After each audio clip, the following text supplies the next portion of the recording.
کاسب 40 ساله بازار چی میگه؟ میگه 4 تا قانون کثیف وجود داره که چه بخوای و نخوای باید بپذیری. 1.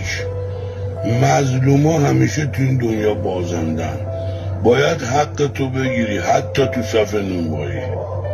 2. آدما به نیازاشون وفادارن نه به تو. تا زمانی که بهشون منفعت برسونی دربست در اختیارتن، اما به محض اینکه از سمت تو دیگه چیزی بهشون نرسه میرن و تو افق گم میشن. تازه اونا خوباشن، بعضیشون باید دشمنم میشن. 3. مردای ضعیف دنبال زنا را میفتن، زنا دنبال مردای قوی را میفتن، مردای قوی دنبال هدفاشونن. 4.